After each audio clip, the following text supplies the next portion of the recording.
100 ans après la découverte, on découvre encore des trésors de Toutankhamon. Un siècle entier s'est écoulé depuis que Howard Carter a plongé son regard dans l'obscurité et y a découvert des merveilles. Nous pensions connaître l'histoire de Toutankhamon. Nous croyions avoir vu tous ces trésors, catalogué chaque bibelot doré et compris son règne court et éblouissant. Mais aujourd'hui, en 2025, nous réalisons notre erreur. Le jeune roi s'est éveillé des réserves de l'histoire. Le grand musée égyptien a ouvert ses portes pour révéler un chapitre resté scellé pendant des décennies. Ce n'est pas qu'une exposition, c'est la résurrection d'un héritage. Le mystère n'est pas résolu. Il ne fait que commencer, contenu dans des milliers d'objets qui ont attendu leur moment de gloire. L'air crépite d'une énergie ancienne et moderne. Des témoins, pas des touristes, venus voir l'invisible. Pièce numéro 1. L'armure de parade en or et cuir, jamais montrée avant 2025. Pendant des décennies, elle est restée en pièces, trop fragile pour être réassemblée.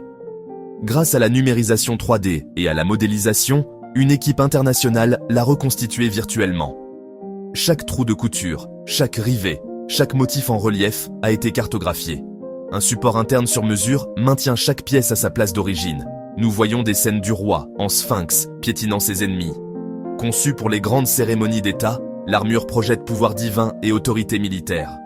Le pharaon n'était pas seulement un chef politique et religieux, mais le commandant en chef. Même jeune, son image de guerrier était cruciale, instrument de stabilité en temps troublé. Chaque détail, des fermoirs à tête de faucon, au lotus gravé sur les jambières, inspire l'admiration. Elle brille sous les projecteurs holographiques, prête pour demain. On ressent son poids, pas seulement cuir et or, mais celui d'un royaume sur des épaules adolescentes. Avant 2025, personne ne l'avait vu. Sa présence redéfinit notre image du jeune roi. L'armure n'était pas qu'une protection, un costume pour un dieu vivant. Un lien tangible avec le faste de l'Égypte ancienne. Pièce numéro 2. Le plateau d'Osiris en argile, rituel secret pour réveiller le roi. On le remplissait de limon du Nil, on y plantait de l'orge, on l'arrosait. La germination symbolisait la résurrection du roi. Redécouvert en 2021 dans une caisse scellée depuis les années 30. Analyse en 2025, traces d'orge et de limon du Nil confirment un puissant rituel de momie de maïs. Exposé au monde pour la première fois. Simple, il porte le contour discret d'Osiris. Sa puissance est dans son but, pas sa beauté. Un champ de vie miniature, un microcosme de la vallée du Nil placé dans la stérilité du tombeau. La mort comme transition, la vie qui triomphe toujours. Mythologie pratique, un guide d'action exigeant des rituels précis.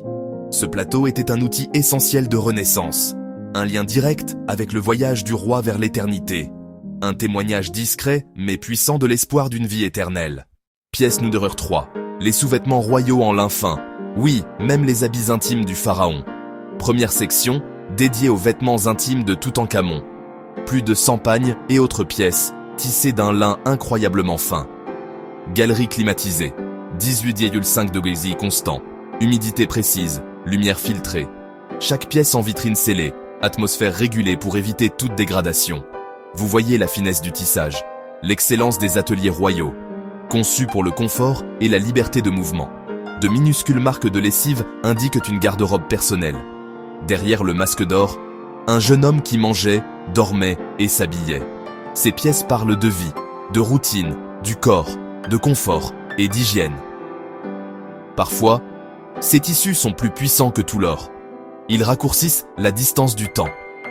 Ils nous connectent à lui à un niveau profondément personnel. Eh bien, vous savez, c'est assez remarquable. Hologramme, 8K, du masque qui tourne en 362 grammes. On distingue les incrustations de lapis lazuli et de cornaline. Labo de conservation en direct derrière les vitrines. La science en action, visible et captivante. Réalité augmentée via l'app GEM. Info superposée, modèle 3D animé. App téléchargeable sur place, du mode enfant aux contenus experts. La technologie sert la narration. Voir, comprendre, ressentir. File d'attente de 3 heures. 50 000 visiteurs le premier week-end. Un sentiment commun. C'est comme si Toutankhamon était vivant. Post X viraux. GEM 2025 dépasse 1 million de vues. J'ai vu des photos du masque toute ma vie, mais voir ces nouvelles choses, les vêtements, les outils, ça le rend humain, comme l'un de nous. Un rêve de toute une vie. Les musées ne sont pas poussiéreux, ce sont des centres vibrants où l'histoire se vit, et l'Égypte partage au monde une victoire culturelle. Vous quittez les galeries, l'esprit saturé d'images. Vous avez vu l'armure dorée d'un dieu roi, le plateau sacré de Renaissance, les simples vêtements de l'un d'un jeune homme. 20 000 pièces inédites, presque trop à embrasser. Notre vision du roi est transformée, plus complexe, plus humaine, plus fascinante. Pour chaque réponse, de nouvelles questions. Le mystère s'est approfondi. Quel est, selon vous, le plus grand secret que Toutankhamon n'a pas encore révélé? Abonne-toi pour la partie 4, la malédiction, mythe ou réalité. Active la cloche, la vérité arrive en 4K. Commente, quelle pièce veux-tu voir en vrai?